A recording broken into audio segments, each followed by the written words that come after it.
Merhaba değerli izleyicilerim, canlarım.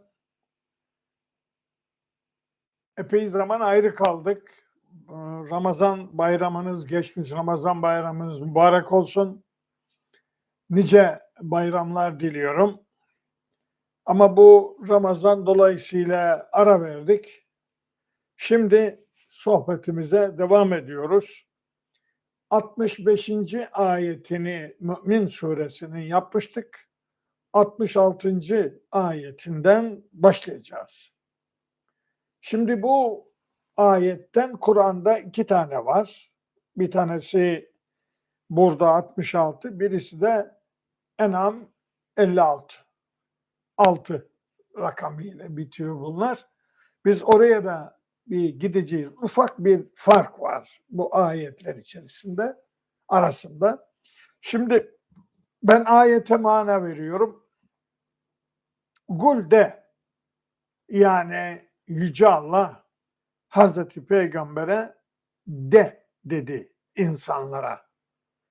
İnni nuhitu, ben nehyolundum, bana yasaklandı. En a'budellezine ted'ûne min dûnillah. Allah'tan başka sizin taptığınız şeylere tapmak bana yasaklandı.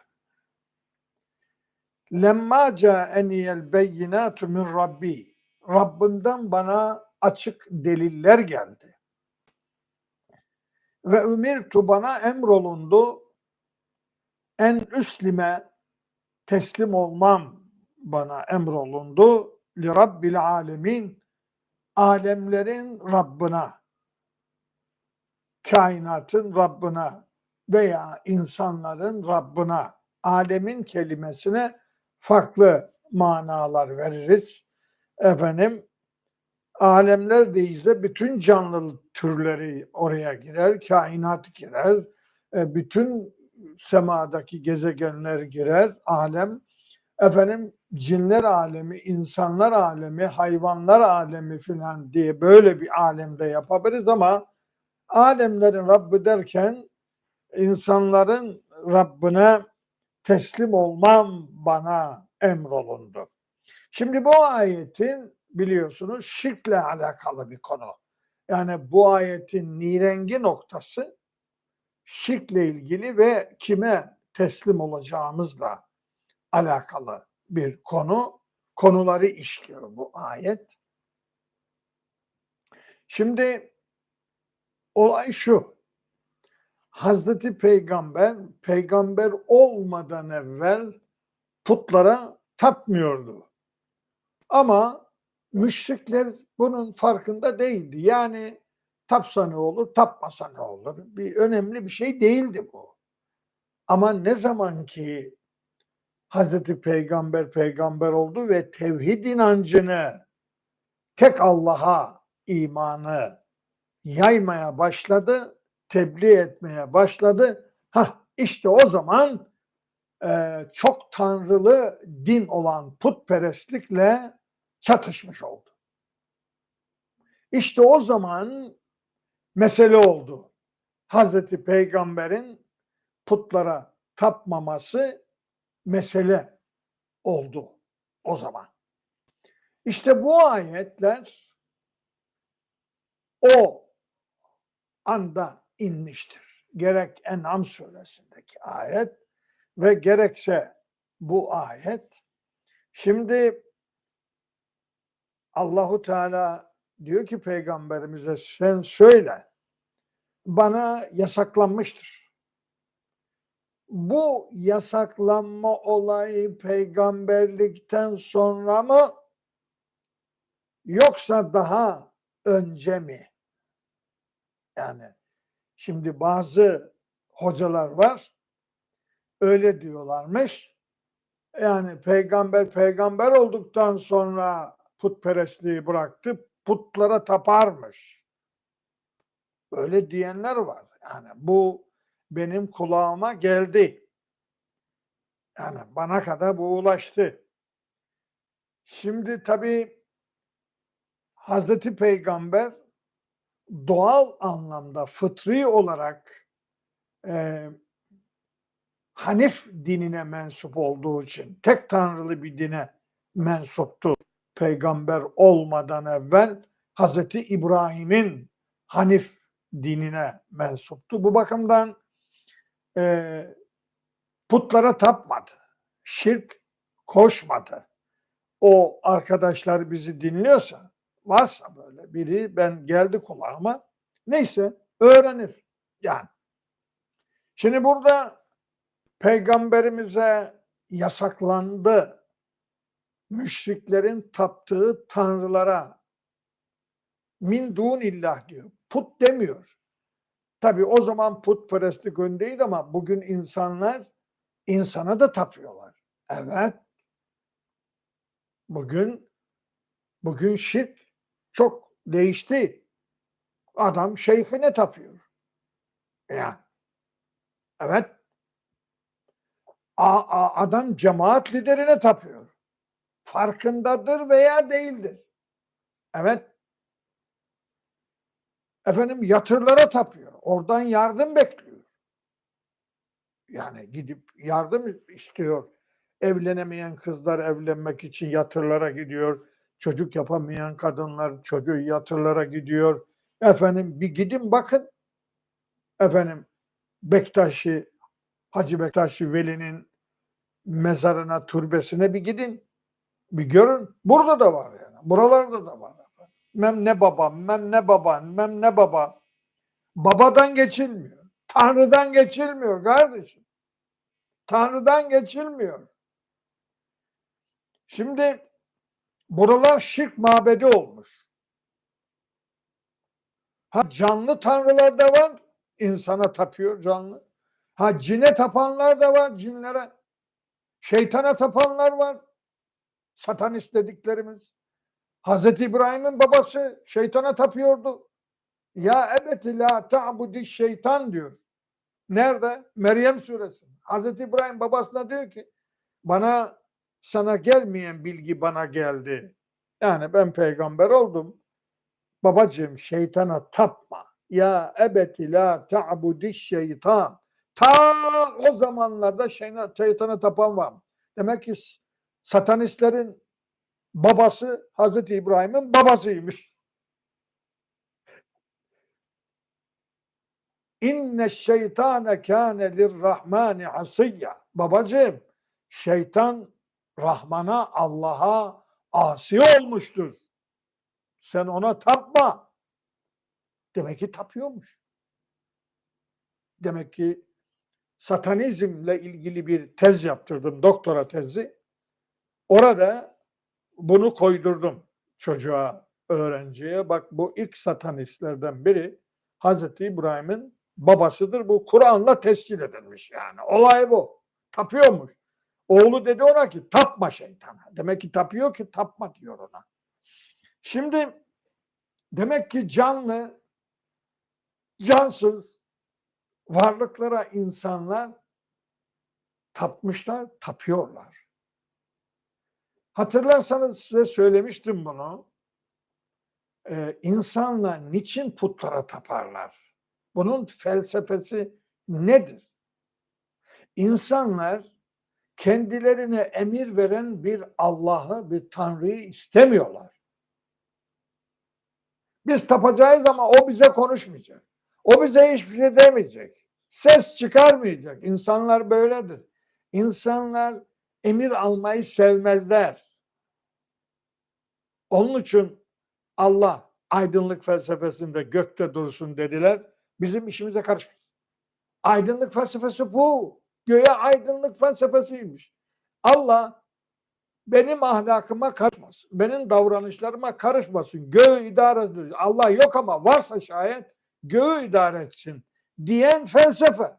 Aydınlık felsefesiymiş. Halbuki karanlık felsefe. Allah'ın olmadığı bir şey. Aydınlık nasıl olur? He kafa, he kafa, he beyin. Efendim, şimdi burada nehyedildim, yasaklandı bana. Sizin taptığınız tanrılara tapmak bana yasaklandı. Ama gidelim şeye, En'am suresinde bir fark var orada şimdi. Orada bakalım. Kul inni nuhitu aynen en a'budellezine ted'un min dunillah. Buraya kadar aynı. Yani sizin Allah'tan başka taptığınız tanrılara tapmak bana yasaklandı. Tamam. Biraz sonra değişiyor. Kul de ya Muhammed. La ettebi'u ehvaeküm. Sizin hevanıza, arzularınıza, iğrelti arzularınıza tabi olmam. De onlara. Gad laleltü izen. O zaman sapıtırım ben. Sizin arzularınıza uyarsam sapıtırım. Ve ma ene minel muhtedin. Ve ben doğru yola gidenlerden olmam. Şimdi burada ikinci kısım biraz farklı buradan. Bana Rabbimden bir takım deliller geldi. Onun için ben sizin taptıklarınıza tapmam. Ve ümirtu bana emrolundu. Orada yok bu. En üslimeli Rabbil alemin. Alemlerin Rabbine teslim olmam bana emrolundu. Teslimiyet. Teslim olma. Bütün benliğiyle teslim olma olayı sadece Allah'a olur. Tamam mı? Hani biz birbirimize teslim oluruz. Teslim ol deriz. Fakat ama bu teslimiyet mutlak manada teslimiyet Allah'a olur. İşte bu ayette peygamberimize bir yasak, bir de emir var. Önce yasak, şirkten uzaklaşma yasağı, bir de teslim olma emri var. Yani tanrılardan uzaklaşınca, sahte tanrılardan, çok tanrılı dinden uzaklaşınca alemlerin Rabbine teslim olma emri veriliyor. Yani siz gönlünüzde bir takım sahte tanrılara tapınma veya iman etme duygusu varsa Allah'a teslim olamazsınız. Yani sizin gönlünüzde şirk kir. Şirk bir hastalıktır, bir kirdir yani, pisliktir. Gönüldeki pisliktir. Bu pislik ile Allah'a teslim olamaz. Önce kalpteki şirki temizlemek lazım. Onun için önce şirkle mücadele, İslam'da şirkle mücadele var. Sonra tevhid inancı bayrağını o şirkten temizlenen gönüle dikme mücadelesi vardır. Olay budur. Demek ki biz 66. ayeti size açıklamış olduk. Ta ki şeydeki 56. ayeti En'am suresinde Gad laleltu dedi orada. O burada yok, orada var. Ne demek o? Ben sapıtırım. Sapıklıktır. Yani şirk sapıklıktır, yoldan çıkmadır. Anlıyor musun? Cinsel sapık deriz, sapık adam. Ve orada bir tane daha var. Ve ma ene minel muhtedin dedi orada. Yani ben hidayetle erenlerden olmam. Yani bir yerde şirk varsa bir gönülde o adam Allah'ın yoluna giremez. Nokta. Bitti. Böylece size 66. ayeti anlatmış olduk. Gidelim 67. ayete. Şimdi Allah bize kendini tanıtacak. Bizimle olan ilişkisini anlatacak. Gücünü, tanrılık kavramını, yani Allah tasavvuru dediğimiz bir kitabım var ya benim, Allah tasavvuru, konsept dediğimiz o konsepti, kusura bakmayın konsept diyor, tasavvur manası, yani Allah anlayışı. nasıl bir Allah'a inanacağız? Bizimle ilişkisi nedir konusuna 67. ayette giriyor. Şimdi bu ayete mana verelim. Yani Allah bize kim olduğunu tanıtıyor. Allah anlayışını, nasıl bir Allah'a inanacağımızı, nasıl bir Allah'a teslim olacağımızı ve kimden dolayı sahte tanrılara tapmayacağımızı ele alacak. Şimdi onu anlatıyor. Kendisini anlatıyor Allah. Huvellezî, o Allah ki halakaküm, sizi yarattı. Yaratma olayını. Manayı vereyim, sonra anlatırız. Min turabin, topraktan yarattı. Sümme min nutfetin, sonra nutfeden, erlik suyundan. Erlik suyunu anlıyorsunuz, yarattı. Sümme min alakatin, sonra dönlenmiş yumurtadan, alakadan yarattı. Sümme yuhricukum dıflen, sonra sizi annenizin karnında çocuk olarak çıkartıyor.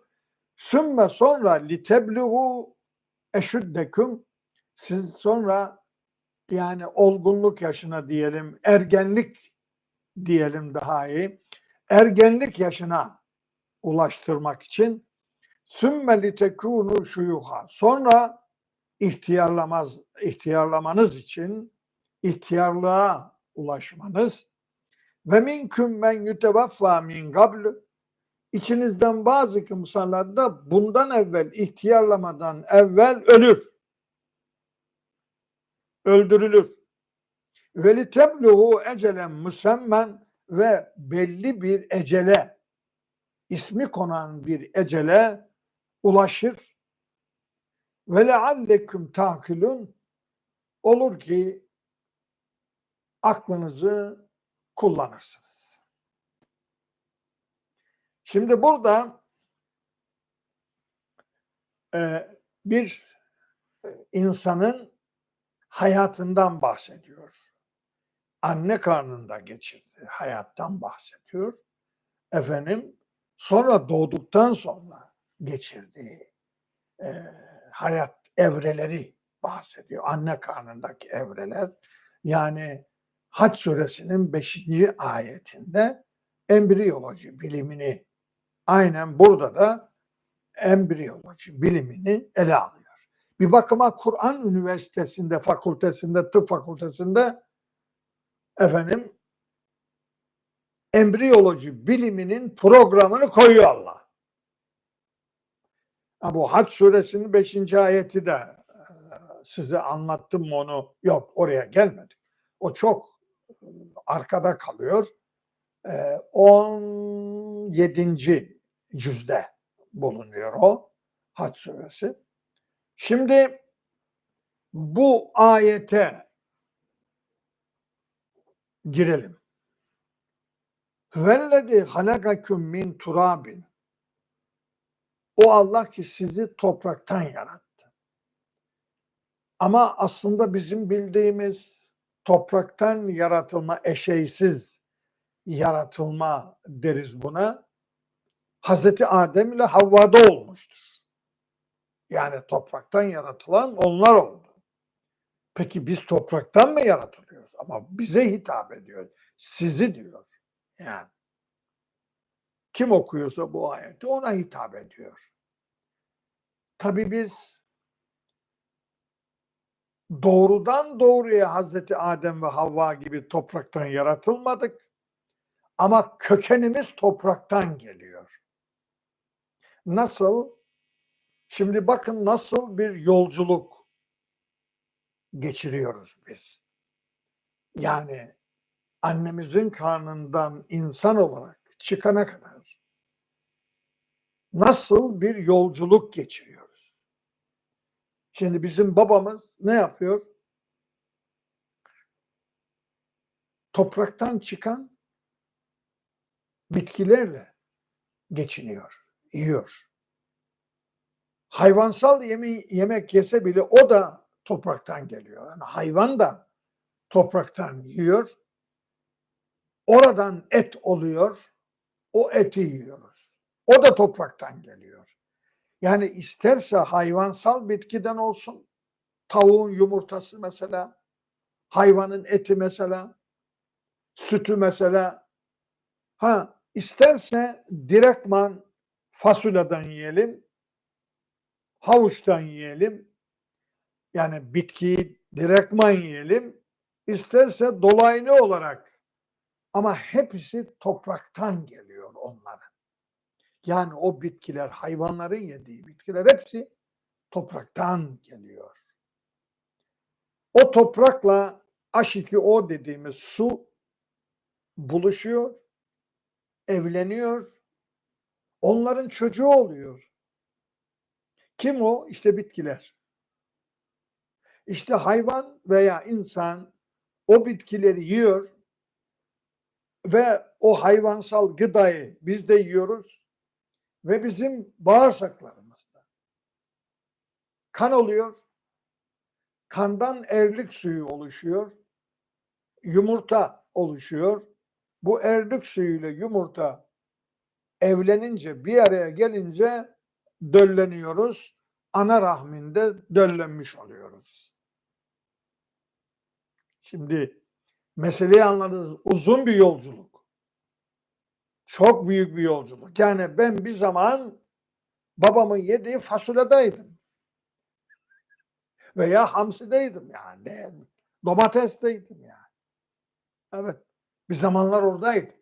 Yani orada nasıl süzülüp geldiğini bir anlayabilsek var ya, Allah'a iman etmemek mümkün değil. Değil. Ama biz bunları hiç düşünmüyoruz. Yani nasıl bir yolculukla gelmişiz biz? Yani toprağın içindeki elementlerle su buluşuyor, oradan bitki oluşuyor, o bitki insan direkt doğrudan doğruya yiyor veya hayvan yoluyla, hayvan yiyor, ondan et oluyor, etten bize gıda oluyor, o gıdadan efendim kan oluyor, kandan erlik suyu oluyor. Aman Allah'ım, bu ne bir yolculuk, ne korkunç yolculuk. Yani Allah'ın koyduğu bu kader, bu proje, bu plan müthiş bir şey. Onun için haliklik sıfatını gündeme getirdi. Yaratma. İnsan için çok zor bir iş. İman etmemesi mümkün değil. Yani anlattığım bu yolculuğu düşünün yani. Yani nereden geldiğimizi, nereden süzülüp geldiğimizi, babamızın yediği yemek, o bağırsaklara gittik. O bağırsaklardan kan oluştu. Onun içindeydik. Ta oradan erlik suyu geldi. Yok yumurtayla buluştu. Yok efendim ben ne oldu? Dehşet bir olay. Şimdi tabii biz bunları anlatmamız gerekiyor yani gençlere. Bunun için bu saatte sizinle konuşuyorum yani. Niye? Tatile girdik, ben üzüldüm yani. Sizinden ayrı kalmak, sizinle buluşmamak. Efendim ben her haftayı beklemiyorum. Şimdi ay geçti, bu yoktu. Bir araya gelemedik. Ben haftayı bekleyemiyorum Cuma'yı. Ne zaman konuşacağım bu? Efendim cemaatimle falan diye. Şimdi Yüce Allah işte burada diyor ki sizi topraktan yarattı. O topraktan dediğim gibi gelen gıdalar efendim sümme min nutfe. Nutfe oluyor. Nutfeden yarattım sizi. Yani bu eşeyli yaratılmayı anlatıyor. Eşeysiz yaratılma Adem'le Havva'nın yaratılması. Direkt topraktan. Ama bu eşeyli, yani erkek kadının bir araya gelmesiyle efendim sümme min alaka. Alaka döllenmiş yumurta. Alak suresi var ya, hani ilk inen ayetlerde geçer bu alak kelimesi. Ne geçiyor orada? İkra bismi rabbikellezi halak. Halakal insane min alak. İnsanı döllenmiş yumurtadan, embriyodan yaratan Allah'ın adıyla oku. dedi. İlk defa mağarada Hazreti Peygamber'e. İşte şimdi bu serüveni anlatıyor. Yani nutfe erdik suyundan geliyoruz. Alakaya, yumurtaya, annenin yumurtasını döllüyor. Sperm döllüyor. Buralardan geliyorsun. Bir yolculuğuna bakar mısın? Nereden getirdim seni? Bakar mısın? Hatta Ali İmran suresinin 6. ayetine der ki Huvellezî yusavvirukum fil erhâmi keyfe yeşâ. Allah dilediği şekilde sizi annenizin rahminde şekillendirdi. Şekillendiren Allah. Yani bize Allah kendi sıfatını çocuğun yaratıldığı annenin organa vermiş. Rahim demiş ona. Koruduğu için. Çocuğu dış etkilerden, zararlardan koruduğu için, beslediği için. Onun için merhamet teknesinde yaratılmışız. Yani merhamet aynen annenin rahmi gibi toplumu korur. Anlıyor musunuz? Şimdi Allah bize anne rahminde şekil verdiğini söylüyor. Ta oraya kadar getirdi. Yolculukta nereden başladı? Dediğimiz gibi geldi. Orada bizi o rahim teknesine, merhamet teknesine şekillendirdi. Sonra sümme yuhricüküm tıflen. Sonra çocuk olarak sizi çıkarıyor. Fazla anlatmadı. Hac suresinin 5. ayeti gibi anlatmadı. Orada morula safhası mesela diyor orada. Morula ne demek? Rumca, işte Latince. Morula dut demek. İnsan anne karnında önce o döllenen yumurta dut haline geliyormuş. Morula safhası diyoruz ona biz. Allahu Teala orada diyor ki Hac suresinde neydi o? Belli olmayan bir et parçasına dönüşüyor. Ondan sonra kemiklere dönüşüyor. Kemiklere kas giydiriyorum diyor. O safhaları anlatıyor. Yani bugünkü embriyoloji biliminde geçen o safhalar, zigot safhası, morula safhası falan onları anlatıyor. Nerede? Hac suresinin 5. ayetinde. İşte burada onu anlatmadan sadece döllenmiş yumurtayı söyledi. O döllenmiş yumurta anne karnında safhalar geçiriyor. İşte göz oluşuyor, kulaklar oluşuyor, beyin oluşuyor, sinir sistemi oluşuyor, iç organlar oluşuyor, psikolojik yapı oluşuyor, fıtrat dediğimiz olay. Aman Allah'ım o neler oluyor bizde. Ha bu vücuduma bir bakın. Bu biyolojik yapı. Ya iç alem. O sevgisiyle, nefretiyle, duygusuyla, inanç duygusuyla, anlayışıyla, aklıyla, oho! Nefsiyle, gönlüyle, zihniyle muhteşem bir alem. İnsanın iç alemi. Muhteşem. İşte oradan burada tabii o 5. ayetteki Hac suresinden bazı kısımları atladı. Burada o daha sonra gelmiş demek ki.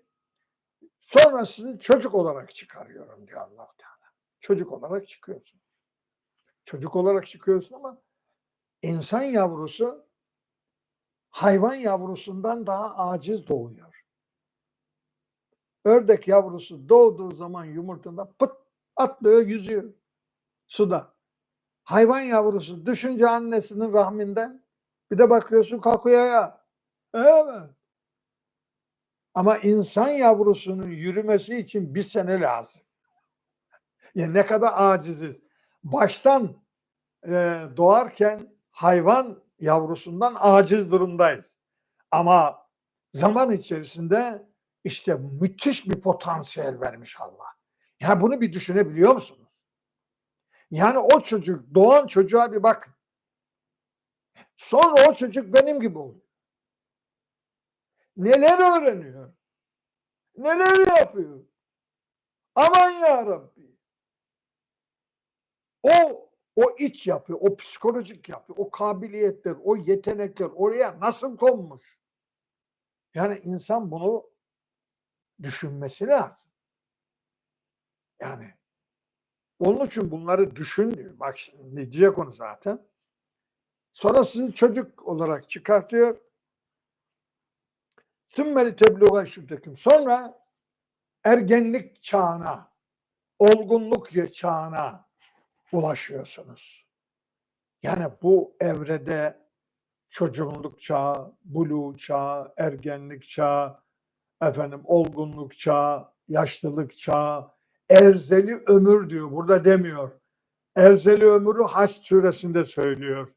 لِيَعْلَمْ اَرْزَلِ الْعُمُرِ لِكَيْ لَا يَعْلَمَ مِنْ بَعْدَ عِلْمٍ شَيْئًا. Bildiğini bilmez hale gelmeye Allah erzeli ömür diyor. Ömrün en rezil safhası.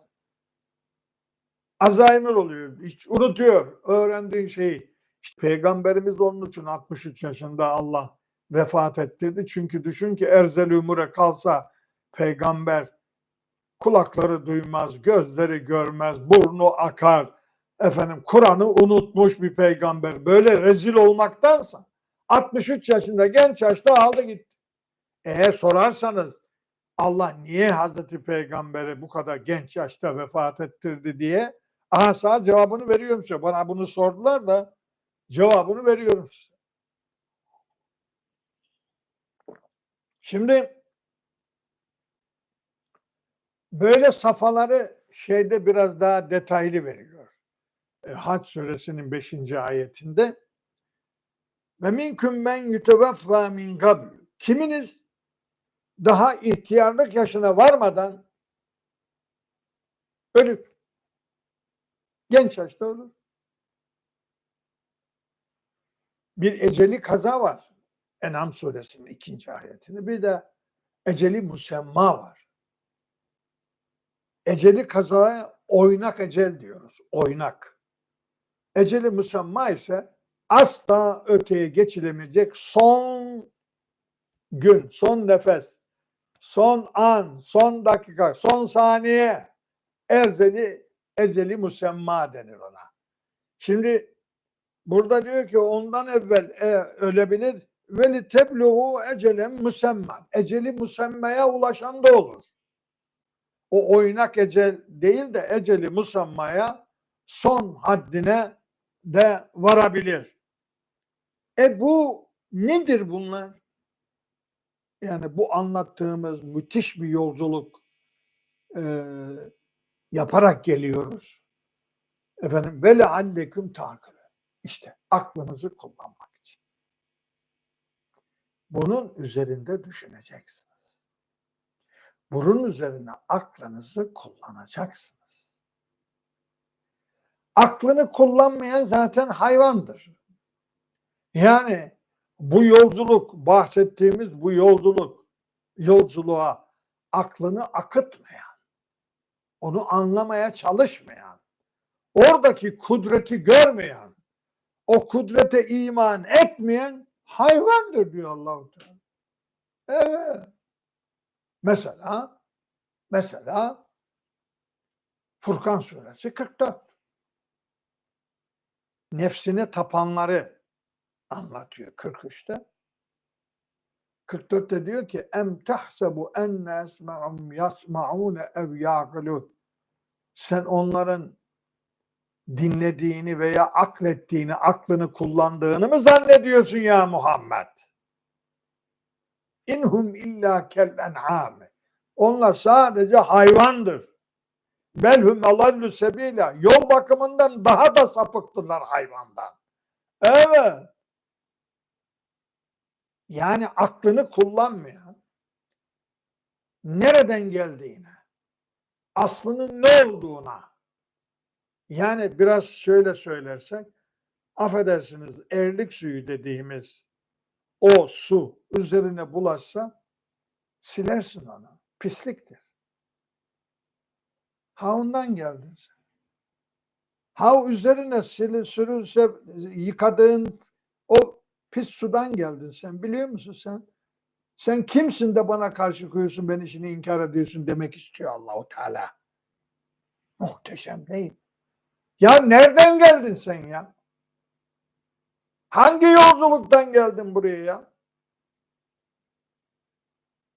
Babanın bağırsaklarındaydın.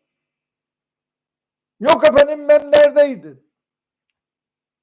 Şimdi geliyorsun bana kafa tutuyorsun. Efendim kusura bakmayın. İstemeyerek de olsa vedalaşıyoruz. Efendim isterim ki bir saate çıkaralım bunu. Şimdi değil de belki Eylül ayında döndüğümüz zaman işte yaz tatiline gidip gelirsek o zaman bir düşünürüz konuyu. Şimdi yarım saat gidiyoruz. 2 ayetle bitirdik. Ama ben sizinle kucaklaştığım için, efendim buluştuğum için mutluyum, bahtiyarım. Her ne kadar sizi görmüyorsam da efendim siz beni görüyorsunuz. Sizin görmeniz benim için yeterli. Benim adıma da görün. Efendim hepinize selam, saygı ve sunuyorum ve sizleri Allah'a emanet ediyorum. Hoşça kalın.